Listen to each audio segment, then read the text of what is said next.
combine that with the physicality of the game itself, just how impressed were you with the way your team was able to maintain throughout the course of the game? I mean, I've just been so impressed the way that we played throughout this whole, streak. When we struggled early, we talked about trying to get hot at the right time. We have 2 games left, obviously, in the regular season. 3 or 4 weeks ago, everybody was talking about our schedule, and we still have 2 incredibly tough games, one at home, one on the road. But what the group has done is they weathered a really, really tough schedule, and not only did they kind of weather it, but they dominated it by winning basketball games, quite frankly, against some incredible teams. That Kentucky team can win a national championship. The Tennessee team can win a national championship. They're Final Four caliber. We've played some really tough teams. Auburn is a team that could win a national championship. So, we knew that the schedule was really, really hard towards the end of the season. And the most impressive thing is you win a big game, whether it be Auburn or Tennessee, and you come back and you're ready for the next game.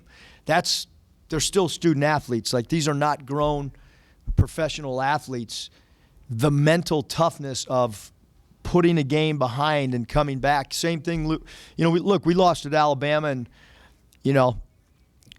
we thought we played really well. We just lost. And they didn't listen to any outside noise. They got ready for the next game, and it's hard to do for college players, night after night after night, towards the end of a long season, with a limited. We're not playing a lot of guys, and they got great toughness. They're in a great groove as well.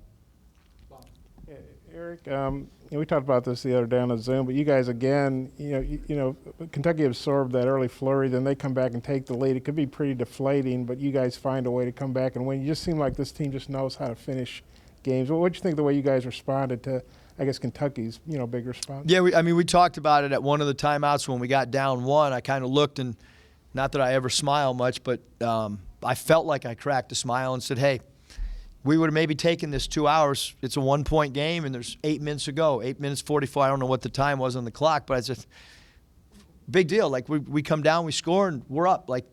And we said the same thing at halftime. Obviously, they outplayed us the last 3 minutes of the half, I thought. And at halftime, if you look at Kentucky's games, the last several games, they've come out and had great runs in the second half to start second halves. And so that was in the back of my mind. I didn't want to tell the team at halftime that they were really good coming out, but I did tell it to them once that run was kind of semi-controlled by us. And you just feel like your guys just know how to finish now, though?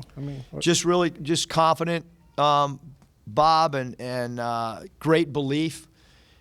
We ran some pick and roll sets at a little bit different angle than we have at times, and when Kamani was in there, he was rim rolling. When Jay Will was in, he was short rolling, right to the nail. We ran some pick and rolls with Stan as a screen setter on the wing that we haven't done much of late. Looking back, I'm sure I probably think I should have run some more wing pick and rolls with Stan setting it. But we just made some big shots and some big free throws at crucial times. It seemed like JD a lot ran through him and all those points early, but guys like Jay Will, Notae, even Kamani with a couple of big plays. Talk about other guys stepping up at the end to give you some points and scoring, but also in a game where there was a lot of big 50-50 ball plays, you guys got your share, and that seemed like it might have had a big difference here. Yeah, I thought all the guys that, obviously we put the ball, Kevin, in JD's hands, and, he took 25-plus shots. But we felt that might be a way for us to win. He also had 8 assists, so you take his shot attempts and his assists. The ball was in his hands a great deal tonight. But you're right. I mean, no one's going to talk about Trey Wade, but I thought he got us going early in the game. He had a dunk. He had a good slip to the screen. He guarded his guy. He had a great block out. At DC, Tony, if you just look at his box score, whatever. But he guarded Grady. And Grady hit 1 3, and it was towards the end of the game on a shot that was really hard and defended the right way. The guy just made a difficult, tough shot. So a lot of guys stepped up and did a lot of small things that maybe somebody doesn't talk about. And we needed Kamani to come in, certainly when Jay Will, because Jay Will was sick at halftime. Didn't know what we were going to get out of him energy-wise, and he kind of sucked it up and fought through it. And Kamani had one offensive rebound that was really crucial as well, because it's against Kentucky. They get so many extra possessions, and they did tonight too. You look at the shot attempts; they got 8 more shots than us. You look at the 16, 18 offensive rebounds. It's a possession game against them. But again, take the W. Coach, given what I guess JD's done throughout this run that you guys are on, especially in your big games, how do you think he should be talked about, like maybe from a national perspective now, in your opinion? Yeah, I mean, I think he's one of the, best players in the country, and Scotty, he's growing too. I mean, he's been a scorer his whole life. He's a natural 2 guard that needs to continue, to convert to play that 1 spot, and he keeps getting better. I thought he made some great reads tonight after we addressed maybe a step back 3 that we weren't real pumped up about. And then all of a sudden he comes and makes 2 dimes to roll men and gets easy baskets for us. So he's going to keep getting better too, because he's seeing the game a little bit different, more as a point guard of late, although tonight we needed him to score a lot. Coach, what did you think of Oscar Sheboy today? It looked like you guys double-teamed him. Jalen Monster. Running. We double-teamed him to start the game. And Coach Calipari, his staff, the players, they were ready for it. They burned us. That was one of Toppin's. I think he only made 1 basket. Toppin had a basket cut. Brooks had one. Then Brooks had an offensive tip dunk because we were kind of sloughing and getting ready to go trap. Then we tried to trap off a Wheeler because he's a lot of times the entry pass guy, and a lot of NBA teams will trap off that passer if it's a direct pass into the post. We got burned on that.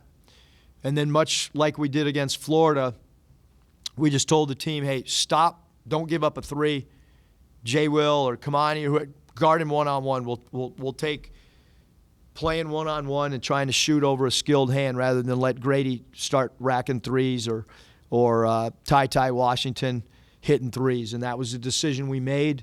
And he's virtually an impossible guy to guard one-on-one, and that's why his line looks like it did. But, maybe if we lose, that decision backfires. But we felt the same thing in Florida. We couldn't let Florida's perimeter guys get off from the 3-point line. And so it was similar philosophy in game. What we had going in, I didn't like the way it looked 4 minutes into the game.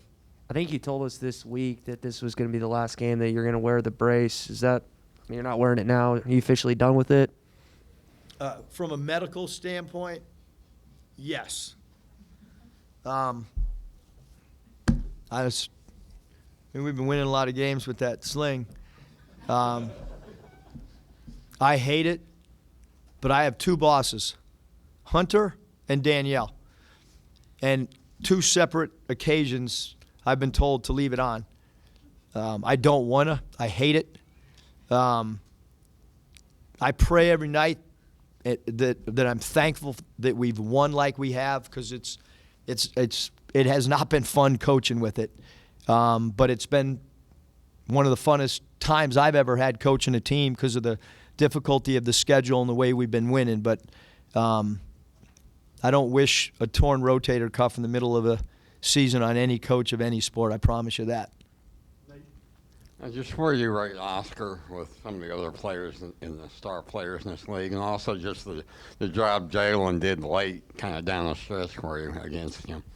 Yeah, Jalen, again, we didn't give him much help, and Tshiebwe does such a great job of ducking in. He's probably the best duck-in guy. He's probably the best big that we have coached against in establishing post position in the paint. He's in there all the time.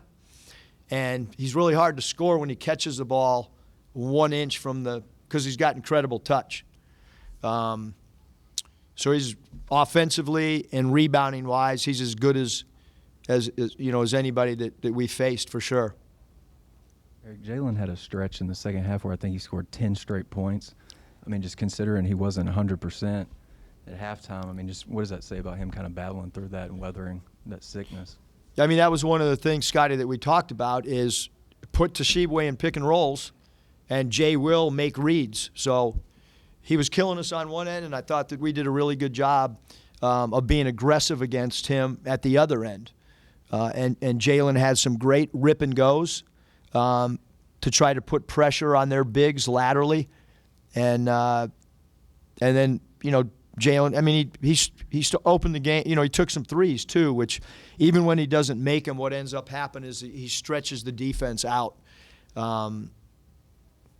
So I thought he was phenomenal. I mean, again, you can ask a guy to play Toshibwe straight up like we did, but he's gonna score on anybody in the country. And then Jalen did a great job of attacking at the other end as well. Most of your team finished top 10 last year, Elite 8 run. This year you got into the top 10. You feel like your team now has proven to some point, I mean, there's more games to play.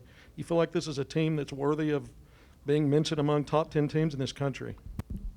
I mean, I do, but you got to watch games. Like if you're voting and stuff, like you got to turn on your TV and you got to study stats, because I mean, we beat Kentucky, we beat Auburn, we beat Tennessee, we've gone on the road and won some big games, and so I mean, I think right now at this juncture we're playing really well. We still got 2 hard games, and we're not satisfied at all. I mean, I want all the guys to enjoy, today, and then we got to start looking at our next opponent, LSU, and how we can get ready to compete against them. Have you and Ruta crunched the numbers on tiebreakers and things like that yet, or are y'all just waiting and putting that out ahead a little bit until these other games? I mean, I'm not very good in math. Coach Ruta's really good. I'm sure you guys know, but I think we're in the top 4. Is that correct? So that means, when we go to Tampa, we have a double bye, right?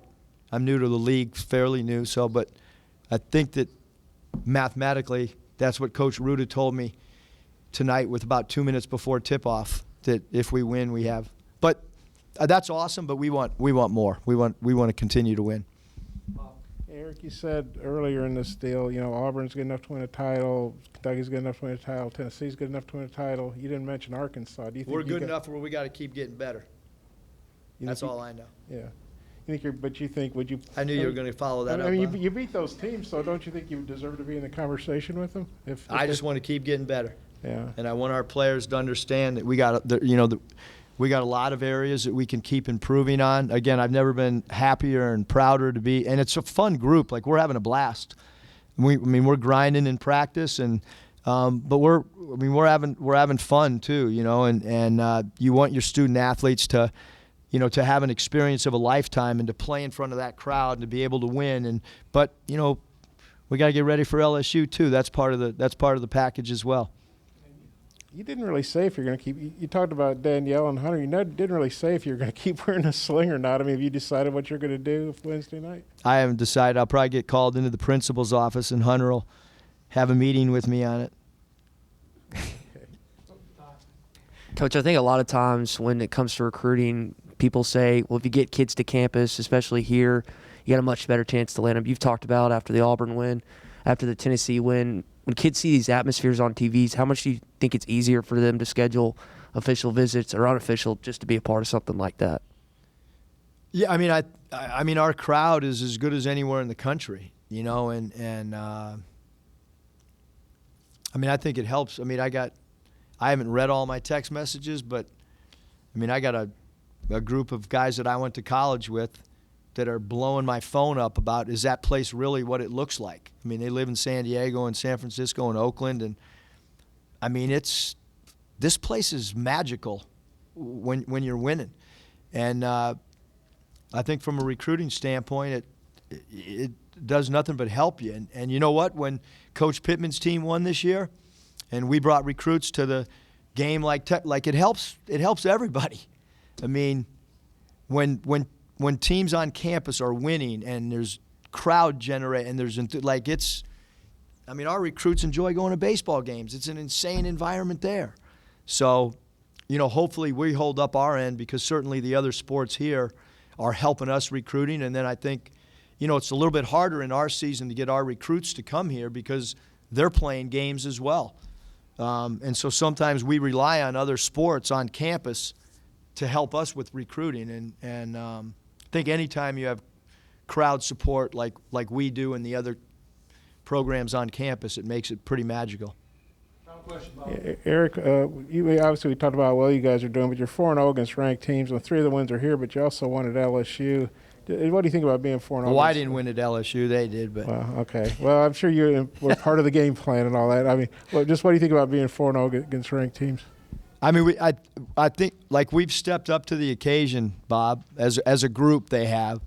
I mean, if you're playing ranked teams and you go 500, sometimes that's pretty good, But there's just they're not satisfied.